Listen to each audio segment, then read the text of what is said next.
Good morning, children. I hope you are fine at your home. Again, you are welcome. Yesterday, I have given the lot of questions and answers. Got it? So be serious. You should note them in your notebook and always learn them. Got it? So we have completed our 7th chapter.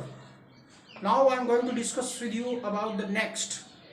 Misbil the otter.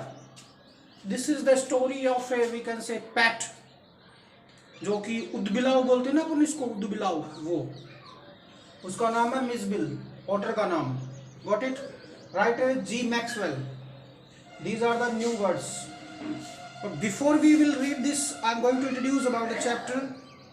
Gavin Maxwell lives in cottage in California in the West Highland in Scotland. Scotland के अंदर रहता है वो बंदा जो writer है.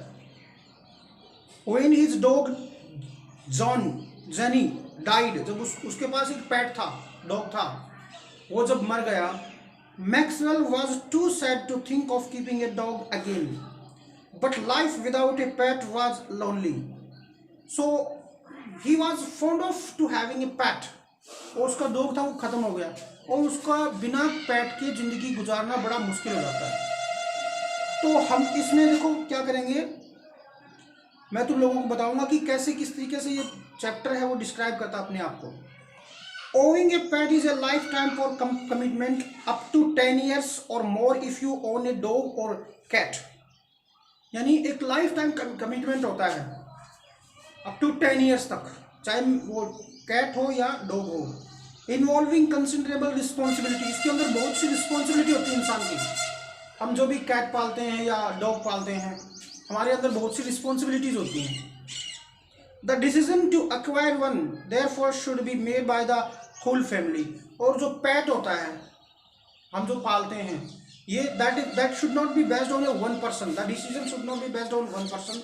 It is the responsibility of complete family and it is the we can say determination of the complete family, permission of the complete family. Without full agreement by everyone the pet could end up unwanted.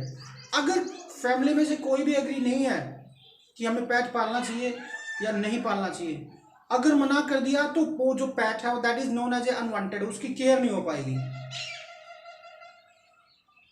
Puppies and kittens, जो बिल्ली के बच्चे होते हैं, are so adorable. It is easy to understand why adults and children alike would be attracted to them. बहुत easy होता है to understand why the adult and children are attracted by the kittens and puppies. बहुत easy है, वो बड़े प्यारे लगते हैं वो किटन्स और puppies. Unfortunately their cute looks are often disadvantage. कभी कभी क्या होता है, उनका जो क्यूट लुक है, अच्छी जो लुक है उनकी, sometimes that becomes disadvantage for us because people purchase them without consideration and the knowledge on how to take proper care of them. Yes, लोग क्या करते हैं, तो जो पेट होता है उसको खरीदते हैं without knowing about how to care it, उसकी देखभाल कैसे करें. यस और नो? हमें जो भी किटन है या डॉग है, हमें वो जो पालते हैं, तो हमें पता होना चाहिए कि ये क्या खाता है, कैसे रहता है, क्या इसकी एक्टिविटीज़ हैं, ताकि हमें हमारे लिए इजी हो जाए उसको पालना. But you know, if that is we can say not considered by the person, if he is not study about the pet, the life will be miserable, not only for the pet but also for the person who is having a pet. We should note the basic points you should keep in mind before adopting a puppy. पप्पी को adopt करने से पहले हमारे दिमाग में कुछ points होने चाहिए, जो स्पेशली हम इंडियंस इन पॉइंट्स को बहुत ही कम, रेयरली फॉलो करते हैं. जैसे कि an animal dog license and accordance with government regulations. पहला, एनिमल डॉग लाइसेंस होना चाहिए या गवर्नमेंट के रेगुलेशन से. इंडिया में ऐसा कुछ नहीं है. कोई बाहर का आवारा कुत्ता पड़ा है, उसको घर पे ले आते हैं, उसको पालते हैं अच्छे से. वो जब वो बड़ा हो जाता है तो, और हमारे घर में रोटी नहीं होती तो लाठी खाता है वो. तो ये सब इंडिया के अंदर नहीं चलता, लेकिन फिर भी हमें चीज़ को फॉलो करना चाहिए. It's annual vaccination against major disease, इसकी बीमारियों के लिए दवाइयाँ, वैक्सीन्स, उसको कोई बड़ी डिजीज हो तो. टॉयलेट ट्रेनिंग लो, कर लो बात, हमारे वाले बाहर जाए कहीं भी कर लेते हैं.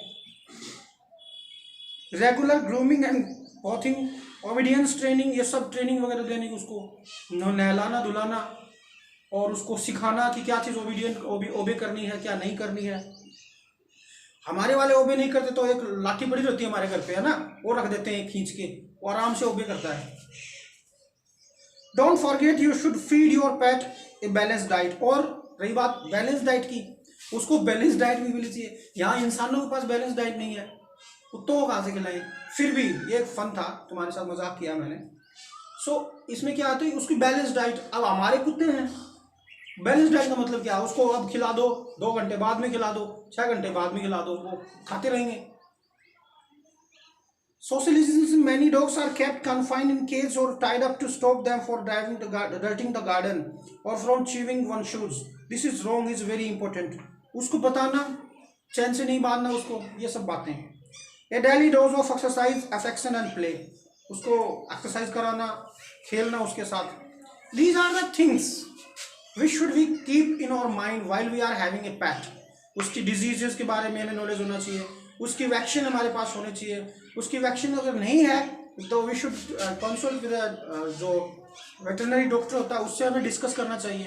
And we should take care of these things. And उसकी खाना, उसकी डाइट वगैरह, काफ़ी चीज़ें हैं इसके अंदर, डॉग या पेट को पालना, बॉडी डॉग। और इंडिया के अंदर रेयरली फॉलो होते हैं सब चीज़। सो देखो, अब देखो, otters are found in large number in the marshes, wet area near lakes. Marshes का मतलब होता है जो लेक्स के किनारे जो वेट एरिया होता है, गीला एरिया, वहां पे ओटर मिलते हैं। रिवर्स और seas near Basra. Basra is a place in Iraq, a town in Iraq. Iraq समझ रहे हो ना। Imagine you wanted to bring one otter from Iraq to London. Suppose करो कि आप एक ओटर लेके आते हो, कहां से, इराक से लंदन के लिए। As a pet, what special arrangements would you need to make for your pet otter. तुम्हारे ओटर के लिए तुम्हें क्या क्या अरेंजमेंट करने पड़ेंगे। If you are bringing a otter from Iraq to London, which type of we can say arrangement you needed. You would need to find a place with lots of water, for example, water में रहता है, wait में रहता है, गीले जगह रहता है, you need a water. What other points should you think about? The information about Iraq and London given below may help you. अब हम पढ़ेंगे कि इराक कैसा है और लंदन कैसा है, उसकी इराक की जलवायु कैसी है, लंदन की कैसी है, लंदन का स्ट्रक्चर कैसा है, इराक का कैसा है। क्योंकि पर्टिकुलर जगह पे पर्टिकुलर जानवर जो है वो पैदा होते हैं, समझ रहे हो ना। So that is also very important to know the condition of Iraq and London. देखो, Iraq has mostly broad plains and marshes along the Iranian border in the south. बड़े बड़े मैदान, सूखे एकदम। या फिर ईरान की साइड में जो जिसका पड़ोसी है ना ईरान, वहां पे थोड़े मार्शेस मतलब गीलापन है। With a large flooded areas, जो कि बाढ़ वगैरह से एरिया से प्रभावित है। A large part of Iraq's land area is desert, जैसे हमारा राजस्थान है। इराक का ज्यादातर हिस्सा क्या है, रेगिस्तानी है। So it has cool winters and dry, because इसकी जो विंटर्स होती हैं ठंडी होती है, सूखी सर्दी पड़ती है वहां पे। हम जो लोग रहते हैं ना राजस्थान में, थोड़ा सा उससे मिलता जुलता है। हॉट एंड क्लाउडलेस समर्स में गर्मी जबरदस्त, बादल नहीं है। The mountains areas near Iran and Turkey have cold winters, and the mountains area which are near Iran and Turkey, they are having what they are having cold winters. There is a heavy snowfall there, snowfall होती है वहां पे Iran और Turkey के पास mountain areas में। And when the snow melts in spring, it causes flood in the central and southern Iraq. जब spring में वो स्नो जब मेल्ट होती है, पिघलती है, तो बाढ़ आती है। कहाँ, साउदर्न इराक में। ठीक है, ये है कंडीशन इराक की।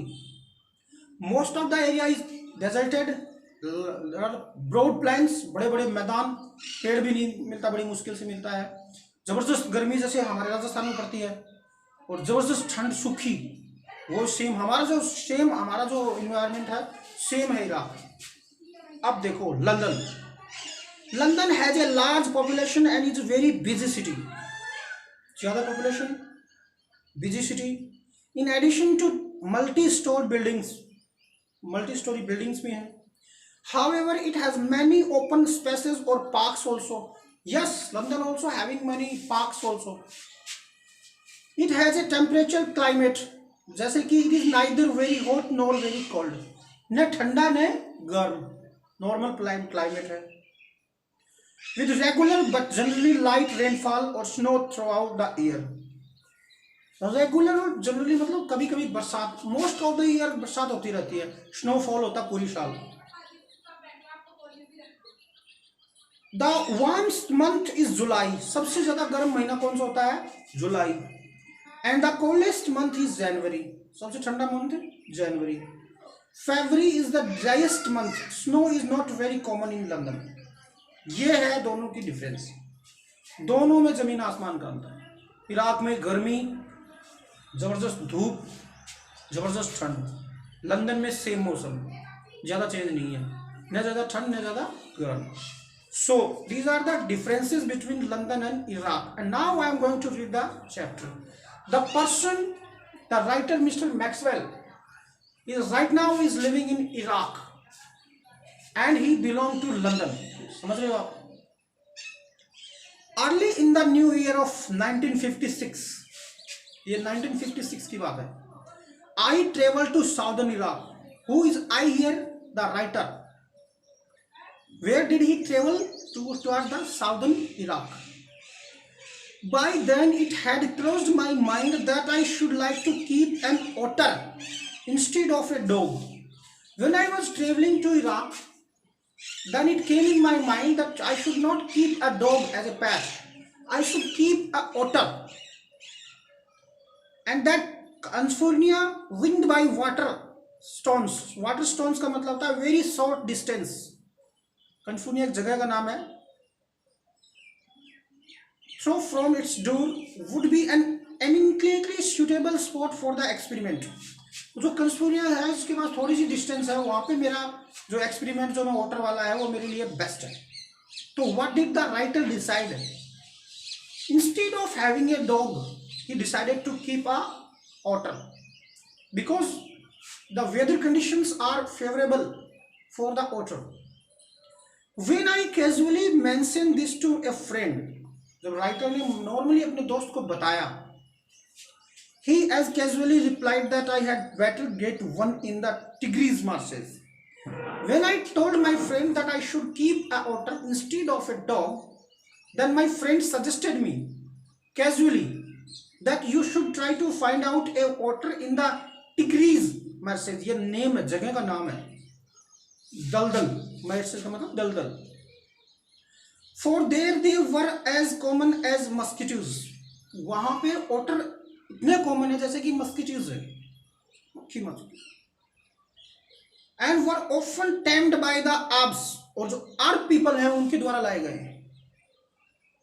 We were going to Basra to the consul general to collect and answer our mail from Europe. कह रहा है कि हम जा रहे थे कहाँ? बसरा, जो कॉन्सुलेट जनरल जो जहाँ पे वो जॉब करता था, जहाँ पे उसका लंदन का जो कहते हैं ना दूतावास टाइप में जगह थी, वहाँ पे to get and collect and answer और मेल फ्रॉम यूरोप। जो यूरोप से हमारे मेल्स आए हैं, जो लेटर वगैरह आए हैं, उनको प्राप्त करने और उनका आंसर देने के लिए हमें वहाँ जाना पड़ता था। कहाँ? Basara. At the consulate general we found that my friend's mail had arrived but that mine had not. When I reached at consulate general, I came to know that my friend's mail, my friend's reply came there, and but mine were not. लेकिन मेरे नहीं आए। I cabled to England, मतलब sent a message. Cable का मतलब क्या है? Message देना। I cabled to England, and when 3 days later nothing had happened. I had spent there how many days? 3 days. मैंने वहाँ पे 3 दिन बिताए, मेरा मैंने कुछ भी रिसीव नहीं किया message. I tried to telephone, मैंने टेलीफोन किया। The call had to be booked 24 hours in advance. उस टाइम पे 24 घंटे पहले कॉल बुक की जाती थी। अब देख लो, आज हम तुरंत फोन कर देते हैं, कहीं भी करवा लो। उस टाइम पे 24 आवर्स कॉल बुक की जाती थी। On the first day the line was out of order, पहले दिन लाइन आउट ऑफ ऑर्डर थी। On the second the exchange was close for religious holiday, second day क्या हुआ, कोई रिलीजियस हॉलीडे हो गया तो वो बंद हो गया exchange. On the third day there was another breakdown, तीसरा दिन भी ऐसे चला गया। माई फ्रेंड लेफ्ट, मेरे दोस्त चले गए। And I arrange to meet him in weeks time, and I told him that I would meet him in weeks time, within a week. 5 days later my mail arrived, and how many days he have waited there? For 5 days. And first day क्या हुआ था? First day the line was out of order, second day क्या हुआ था? Holiday था। Third day वो break down हो गया, 3 दिन खराब हो गए उसके दोस्त वहां से चले गए और उसने अपने फ्रेंड से वादा किया कि मैं आपसे मिलता हूँ within a week. I carried it to my bedroom, मेरी मेल आ गई थी, उसकी मेल आ गई थी। I carried it to my bedroom to read, मैं मेरी मेल को लेके आया बेडरूम में। And there squatting on the floor, वहां पे क्या कुछ बंदे बैठे हुए थे। स्क्वेटिंग का मतलब होता है ट्विस्टेड अबाउट, ऐसे घुटनों के बल। Got it? Were two Arabs, कुछ 2 अरब लोग, अरबी पीपल। बिसाइड देम ए ले ए सैक, उनके बगल में what was lying there? A sack, एक बोरा। That squirmed from time to time, जो टाइम टू टाइम मूव कर रहा था, मूवमेंट कर रहा था। Can you guess what was that? That was the otter in the sack. They handed me a note from my friend, and what did the Arabs given him? A note that was written by his friend. And what was written in this note? Here is your otter. ये आपका क्या है? otter. यानी what was in the sack? बोरे में क्या था? That was a otter in the sack. And who brought the otter? It's two, we can say 2 Arab people. You know, Iraq और सऊदी अरब, ये जो है अरबी लोग होते हैं वहाँ पे, है ना? They brought the otter from Tigris. And why did the writer go there? To take his mails. जो काउंसिल जनरल है, जहाँ पे उनका मुख्यालय है ब्रिटिश लोगों का, लंदन में, लंदन वालों का, वहाँ पे जाता था वो मेल्स लेने के लिए। लेकिन अनफॉर्चुनेटली लाइन नहीं मिली, कभी कुछ हो गया, कभी कुछ हुआ, तो वो थोड़ा सा लेट हो गया। जब एट लास्ट उसकी मेल्स आई, when he received his mails, when he came back to in his room, he found that 2 people are sitting squatted and they are having a sack. And what was in the sack? That was the otter. Got it? And I have also told you कि जो how should we take care of the wild, we can say pet, or we can say pet animals. Maybe it is a dog or maybe it is a kitten. Maybe it's a dog or maybe it's a kitten. That is very simple to have them, but in our country that is simple, because in other countries you should have a license. आपके पास licence होना चाहिए और उसकी proper care होनी चाहिए। वो कब खिलाना है उसको, अगर कोई भयंकर बीमारी हो गई तो कब वेटरनरी के पास लेके जाना है, बहुत सी चीज़ें मेंशन की गई है चैप्टर के अंदर। और मोस्ट ऑफ द थिंग्स क्या बताया गया है कि जो मतलब इन्वायरमेंट के प्रति बड़े सजग होते हैं। ओटर्स जो हैं वो गर्म प्रदेशों में मिलते हैं। Is that clear? है ना? And he also in this chapter the writer also compare the weather of Iraq with the weather of London. Iraq मतलब बोले तो पूरा कहते हैं कि 80% है वो डेजर्ट है और बड़े बड़े मैदान है वहाँ पे, और जो दलदली एरिया है वो that is near the Iran, जो उसका नेबरिंग कंट्री है, दलदली एरिया वहाँ पे है। And one more also Turkey जो से कंट्री, और वहाँ पे पहाड़ हैं and that's too much cold in that area. And Iraq की जो वेदर है वो कैसा है? It was also you know deserted, वो कहते हैं जगह तो डेजर्टेड है ही, and too much hot and too much cold in the month of Jan and Feb, or we can say December, that should be too much cold. सूखी सर्दी बोलते हैं ना, that we are having in Rajasthan also. हमारा राजस्थान मिलता है, हमारी जो कंडीशंस हैं they are also same like Iraq, है ना? और लंदन है वो बिल्कुल विपरीत है। वहां पे न ज्यादा सर्दी न ज्यादा गर्मी, स्नोफॉल होता है और क्या होती है, बरसात भी होती रहती है, यानी थोड़ी थोड़ी बरसात भी आती रहती है। तो that is the chapter which we have discussed about the chapter, कि इसके अंदर हमने क्या पढ़ा कि ओटर, जो the writer is fond of having a pet, and what did he decide, his dog was died, उसका जो डॉग है वो मर गया। तो but right now he was posting on, his posting was in we can say Iraq. तो he decided to we can say have a pet, a otter, not a dog. He told this to his friend, and friend suggested him that if you want to otter, you can get lot of otter in Tigris area, because वहाँ पे marches बहुत ज़्यादा, मतलब दलदली area है, और ये जो है otters हैं ये दलदली एरिया में रहते हैं। Is that clear everybody? I hope you got this. Number second है, with the opening of that sack began a phase of my life that has never yet ended. जैसे मैंने सैक खोला, the sack, one phase, एक मेरी जिंदगी का एक नया अध्याय शुरू हो गया, that not ended, जो कभी खत्म नहीं हुआ, and may for all I know that not end before also, और मैं जानता हूं कि ये मुझसे पहले भी नहीं होगा, जैसे मैं चाहूंगा वैसे ही होगा। I do. It is an effect, thraldom का मतलब होता है old fashion being under the control of two otters, an otter fixation that I have since found to be shared by most other people who have ever owned one. और otter के साथ जो strong feeling है मेरी, strong attachment जो मेरा नहीं था पहले, I just wanted to share the people with the people who is fond of having the otter, यानी वो उन लोगों से experience लेगा कि how to take care of otter. So today it is enough, children. Next day we will discuss about more about that chapter. I hope you have understood that. Got it? Okay, bye.